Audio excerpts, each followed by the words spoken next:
তোকে ওই ছেলেকে বিয়ে করতে হবে না। তোর দাদা একটা ভালো ছেলের কথা বলছে, তুই তাকেই বিয়ে কর। ছেলেটা তোর দাদার বন্ধু, খুব ভালো ছেলে, বাবা মায়ের একমাত্র ছেলেও, খুব বড় একজন বিজনেসম্যান। ওদের মুম্বাই আর কলকাতাতে দুটো করে ফ্ল্যাট আছে, 2-3টে গাড়িও রয়েছে। বাড়িতে সব সময়ের জন্য কাজের লোকও আছে। তোকে রাজরানীর মতো করে রাখবে। না মা, আমি রোহিতকে অনেক ভালোবাসি, আমি ওকে ছাড়া আর কাউকে বিয়ে করতে পারবো না। এই মেয়েকে যেমন করেই বোঝানো হয়, এর মাথা থেকে তো রোহিতের ভূত নামছেই না রে। আর কোনো কথা বলবি না। আমরা কি তোর খারাপ চাই নাকি? আমরা এতদিন ধরে তোকে মানুষ করলাম, বড় করলাম, তার কোনো মূল্য নেই? আমাদের কষ্টের কোনো গুরুত্ব নেই তোর কাছে? দুদিনের ছেলেটাই তোর কাছে সব? আমি মাথা নিচু করে আছি। সঙ্গে সঙ্গে আমার দাদা রুমে আসে। তোমাদেরকে তো কতবার বলেছিলাম ওকে কলেজে পড়াতে হবে না, বিয়ে দিয়ে দাও। পড়তে হলে বিয়ের পরে পড়তো। তোমরাও না, মেয়ে স্বনির্ভর হবে। এবার হলো তো স্বনির্ভর। কলেজে উঠে ডানা গজিয়েছে, ধরাকে সরাজ্ঞান করছে। মেয়ে এখন পণ্ডিত হয়েছে, নিজের সিদ্ধান্ত নিজে নেবে। বাবা বলে ওঠে, ওর কথা বাদ দে তো, তুই ওনাদেরকে আসতে বল, ওর কথাতেই সব হবে নাকি?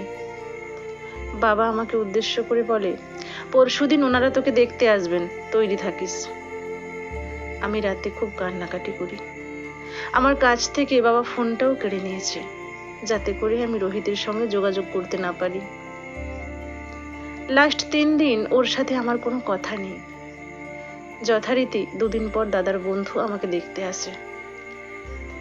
ওদের বাড়ি থেকে সবাই রাজি হয়ে যায়। ছেলেটির নাম রাজদীপ। আমাদের দুজনকে আলাদা করে কথা বলতে বললে আমি ওকে রোহিতের ব্যাপারে সব কথা বলে দিই। রাজদীপ বলে, আমি সব জানি, তোমার দাদা আমাকে সব বলেছে। বিয়ের আগে সবারই ওই রকম একটু আধটু ভালো লাগা থাকে, ওতে আমার কোনো সমস্যা নেই। আসলে প্রথমবার যখন তোমাকে তোমার দাদার ফোনে দেখি, ওই ফটো দেখেই তোমাকে আমার ভীষণ ভালো লাগে। বলতে পারো প্রথম দেখাতেই তোমাকে আমি ভালোবেসে ফেলেছিলাম। বিশ্বাস করো, মনে প্রাণে আমি তোমাকে আমার স্ত্রী হিসেবেই চাই। রাজদীপ আমার দিকে তাকিয়েই আছে। ওকে আমি রোহিতের ব্যাপারে এত কথা বললাম, তাও ওর মধ্যে কোনো রিয়াকশন নেই। বুঝলাম ওকে আর কিছু বলে লাভ নেই। ও রুম থেকে বেরিয়ে সবাইকে জানিয়ে দিল ওর আমাকে পছন্দ হয়েছে, ওই বিয়েতে রাজি। আমিও আমার জেদ ধরে বসলাম, বিয়ে যদি করি তবে রোহিতকেই করব, না হলে কোনোদিন বিয়েই করব না। দিদি এসেছিল আমাদের বাড়িতে। দিদি রাতে আমার পাশে শোয়।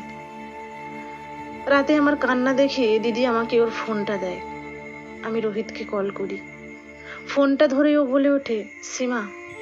আমি কাঁদতে শুরু করে দিই। ফোনের ওপাশ থেকে রোহিতও কাঁদছে। 2-3 মিনিট কারো মুখে কোনো কথা নেই। তারপরও বলে ওঠে, কেমন আছো? বুঝতে পারছো না আমি কেমন আছি? কিছুক্ষণ চুপ থাকার পর ও বলে ওঠে, পারছি। কতবার তোমার ফোনে ফোন করেছি, ফোন সুইচ অফ বলছে। তোমার ফোনটা নিয়ে নিয়েছে তাই না? হ্যাঁ। এটা কার ফোন? দিদির। জানো, আজ ছেলের বাড়ি থেকে আমাকে দেখতে এসেছিল, পছন্দ করে গেছে। তুমি আমাদের ব্যাপারে কিছু বলনি? বলেছিলাম, কিন্তু কোনো লাভ হয়নি। সব কিছু জেনে ওনারা রাজি। ও, রোহিত বলে ওঠে, চলো দুজনে পালিয়ে বিয়ে করি। না গো, এমনটা আমি করতে পারবো না। তাহলে কি করবে? তোমার বাবার পছন্দের ছেলেকে বিয়ে করবে? তাহলে আমার কি হবে? এমনটা কি আমি বলেছি? আমি তোমাকে ছাড়া বাঁচতে পারবো না।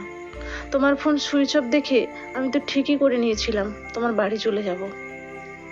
পাগলামি করো না। বাবা যদি জেদ ধরে বসে থাকে, আমিও তারই মেয়ে। আমাকেও কেউ আমার ডিসিশন থেকে সরাতে পারবে না। তোমাকে টেনশন করতে হবে না। এই জন্যই তোমাকে আমার এত ভালো লাগে, আমার মিষ্টি বউটা। একবার ভিডিও কল করা যাবে? আমি দিদিকে জিজ্ঞেস করি, ও ভিডিও কল করবে বলছে। দিদি ইশারায় বলে, ঠিক আছে। ও ভিডিও কল করে। দুজনের আরো কিছুক্ষণ কথা হয়। তারপর আমি ফোনটা রেখে দিই। দিদি এখন কয়েকদিন থাকবে।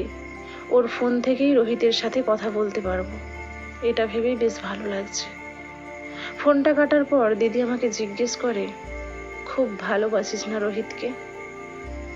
আমি ঘাড় নেড়ে বলি, হ্যাঁ। বাবা তো কিছুই শুনছে না জানিস দিদি। বাবাকে রাজি করানোর দায়িত্ব আমার। তুই কমপক্ষে 2 দিন না খেয়ে থাক, বাকিটা আমি ম্যানেজ করে নেব। আমি দিদিকে জড়িয়ে ধরি। আমার লক্ষ্মী দিদি। দিদির কথা মতো পরের দিন সকাল থেকে উপোস শুরু করে দিই। সারাদিন না খেয়ে থাকতেই সুযোগ বুঝে দিদি বাবার সামনে রোহিতের কথাটা তোলে। তুইও একই কথা বলছিস? ও কদিন না খেয়ে থাকবে? থাক না, না খেয়ে যখন খিদে পাবে না তখন এমনিতেই খেয়ে নেবে। বাবা বলছিলাম, শোনো না, আমরা তো সীমার জন্য একটা ভালো ছেলেই খুঁজছি। তার রোহিত কেমন একবার দেখতে অসুবিধে কি? শুনেছি ছেলেটি তো ভালো কাজও করে। তুমি আর না করো না, সীমার মুখের দিকে তাকিয়ে একবার ছেলেটির সাথে কথা বলে দেখতে পারো। দিদির কথা বাবা কোনোদিন ফেলতে পারে না। বাবাও রাজি হয়ে যায়। রোহিতকে একদিন আমাদের বাড়িতে আসতে বলে। রোহিত সামনের রবিবার ওর বাবা মাকে নিয়ে আমাদের বাড়িতে আসে। রোহিত দেখতে অনেক সুন্দর, ওর কথাবার্তাও ভীষণ মার্জিত। বাবার তো রোহিতকে বেশ পছন্দ হয়।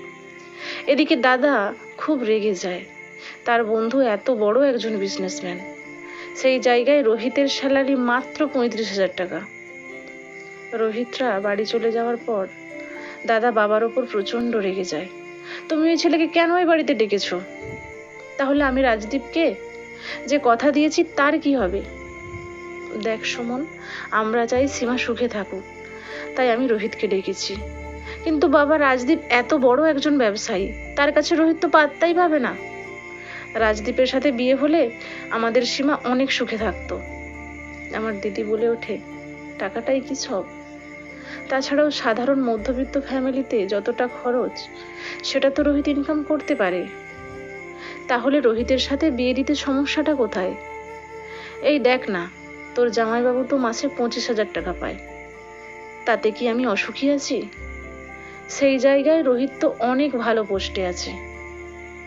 ভালোবাসা থাকলে সংসার এমনিতেই সুখের হয়, না হলে কোটি টাকা দিয়েও সুখী হওয়া যায় না।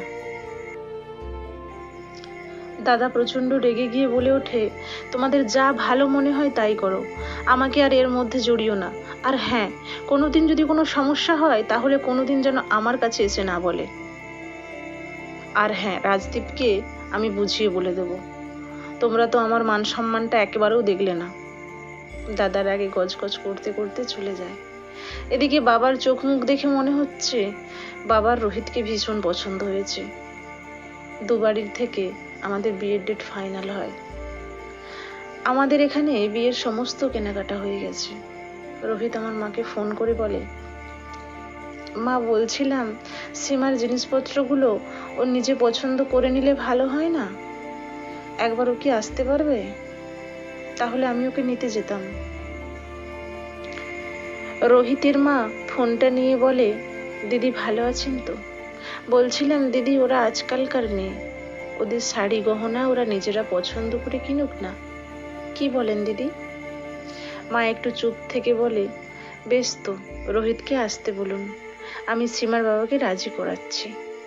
মা বাবাকে রাজি করায়। বাবা আমাকে বলে জিনিসপত্র তাড়াতাড়ি কিনে যেন তাড়াতাড়ি বাড়ি ফিরে আসি। ঠিক আছে বাবা। রোহিত আমাকে নিতে আসে। ওর পছন্দ আমার পছন্দ প্রায় এক। ও আমার জন্য কয়েকটা শাড়ি কিনে। তবে আমাদের বাড়ি থেকে লাল বেনারসি নিয়েছি বলে ওদের বাড়ি থেকে ব্লু রঙের বেনারসি নেই। ও আমাকে জুয়েলারি দোকানে নিয়ে যায়। ও আমার জন্য একটা নেকলেস পছন্দ করে, কিন্তু এটা তো অনেক দাম। দাম নিয়ে তোমাকে ভাবতে হবে না, আমার বউকে প্রথমবার উপহার দেব, একটু ভালো না দিলে চলে? এতদিন চাকরি করছি কিসের জন্য? আর একটা সুখবর আছে, আমার প্রমোশন হয়েছে। তুমি আমার জন্য অনেক লাকি। তুমি আমার জীবনে আসতে না আসতেই আমার অফিসে প্রমোশন হয়েছে। বাহ, এ তো বেশ ভালো কথা। আমরা একটা নেকলেস আর একটা আংটি নিই। ওর মা ফোন করে বলে, বাবু একটা ভালো করে নোয়াও নিস, বৌমাকে বরণ করার সময় দেব। আচ্ছা মা। শোন খোকা, তোর বাবাকে বলেছি তোর অ্যাকাউন্টে টাকা পাঠিয়ে দেবে। কেন মা, আবার টাকা পাঠাতে হবে কেন?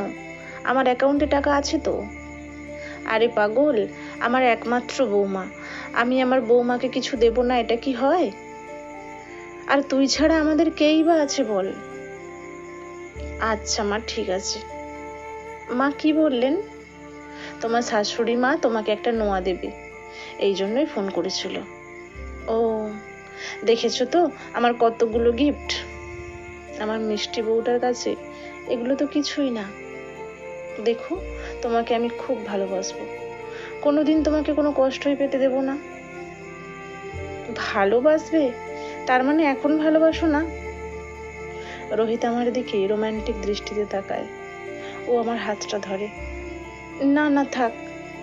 ভালোবাসি কি ভালোবাসি না তার পরীক্ষা নেবে না? ও আবার আমার কাছে আসে। না বাবা, তোমাকে বেশি রোমান্টিক দেখাচ্ছে। ও বলে ওঠে, আর কটা দিন, তারপর তোমাকে আমার থেকে আর দূরে দূরে থাকতে হবে না। চলুন মশাই, অনেক দেরি হয়ে গেছে, তাড়াতাড়ি ফিরতে হবে, বাবার নির্দেশ। ঠিক আছে, চলো। আমরা দুজনই রেস্টুরেন্টে খাওয়া দাওয়া করে বাড়ি চলে আসি। কিছুদিনের মধ্যেই মহা ধুমধাম করে আমাদের বিয়ে হয়ে যায়। সমাপ্ত। এতক্ষণ পাশে থাকার জন্য অসংখ্য ধন্যবাদ। যদি গল্পটিকে ভালো লেগে থাকে চ্যানেলটিকে সাবস্ক্রাইব করে পাশে থাকবেন। ধন্যবাদ।